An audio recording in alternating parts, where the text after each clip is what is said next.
दोस्तों, मान लो कि आप अपने डेली रूटीन की तरह ही उठे हो और सुबह सुबह अपने माँ बाप का आशीर्वाद लेकर काम पर जा रहे हो, तो थोड़ी देर में आपको लगता है कि अचानक से धरती का तापमान बढ़ना शुरू हो गया है और कुछ ही घंटों में आपके फोन के सभी सिग्नल वीक हो जाते हैं और हर एक जगह एक ही न्यूज फैल जाती है कि एक बड़ा सा ब्लैक होल हमारे सौर मंडल में घुस चुका है, जो कि तेजी से धरती की ओर बढ़ता आ रहा है, जिस करके पूरी दुनिया में भगदड़ मच जाती है। और फिर शुरू होता है डरावना मंजर। इस समय हमारी धरती पर क्रैक्स आने शुरू हो जाते हैं और सभी वोल्केनो एक साथ फटने लगते हैं और अब हम इस प्यारी धरती पर कुछ ही दिनों के मेहमान बचे हैं। तो खैर, घबराने की बात नहीं है, ऐसा असल में कुछ भी नहीं होने वाला है। तो चलो इस वीडियो में जानते हैं कि आखिरकार क्या होगा अगर कोई ब्लैक होल हमारे सौर मंडल में तेजी से बढ़ता आए। तो दोस्तों, इसके बारे में जानने से पहले हमें ब्लैक होल के बारे में अच्छे से जानना चाहिए। तो दोस्तों, ब्लैक होल असल में एक स्टार होता है जो कि अब डेड हो चुका है और इस डेड स्टार की ग्रेविटी इतनी ज्यादा है कि ये अपने आसपास होने वाले सभी प्लेनेट, एस्ट्रॉयड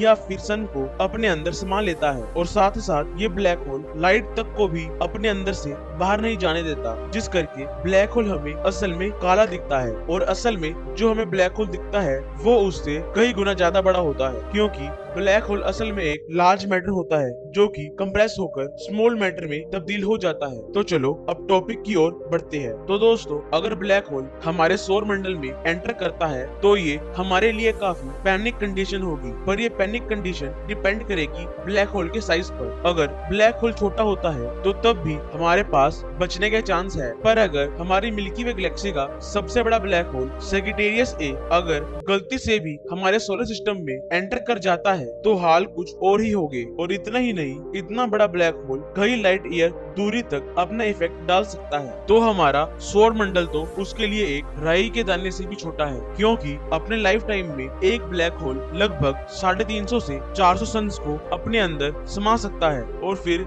जब ये लगभग 400 सन्स को अपने अंदर समा लेता है तो फिर समय आता है इसके एक्सप्लोजन का। तो इसके एक्सप्लोजन के ऊपर एक अलग से डेडिकेटेड वीडियो बनाई गई है, तो आप डिस्क्रिप्शन में जाकर उस वीडियो को देख सकते हैं। तो खैर, ब्लैक होल कभी भी अकेला नहीं आता, तो जब भी ये आता है तो इसके आसपास कई एस्ट्रॉइड्स, प्लैनेट रिवॉल्व करते रहते हैं, जो कि हमारे सोलर सिस्टम में मौजूद सॉलिड प्लैनेट पर बम्बार्ड करना शुरू हो जाएगा और कई एस्ट्रॉइड्स तो हमारी प्यारी अर्थ से भी टकरा जाएंगे। पर अभी तो ये सिर्फ शुरुआत है, क्योंकि पिक्चर अभी बाकी है मेरे दोस्त। तो ब्लैक होल की स्ट्रॉन्ग ग्रेविटी पुल होने के कारण ये प्लैनेट्स की रोटेशन पर काफी इम्पैक्ट डालेगा। और इतना ही नहीं, जो प्लैनेट्स आज तक सन की ओर रिवॉल्व करते थे वो अब ब्लैक होल की तरफ रिवॉल्व करना शुरू कर जाएंगे, पर इसके अंदर काफी समय लगेगा। और इतना ही नहीं, ये हमारे सोलर सिस्टम के सबसे बड़े और भारी प्लैनेट जुपिटर की सारी गैस खींच लेगा, जिस करके हमारा जुपिटर डिस्क की फॉर्म में कन्वर्ट हो जाएगा। और तो और अर्थ की तो क्या ही बात करें, अर्थ के साथ जो होगा उसकी तो कल्पना भी नहीं की जा सकती।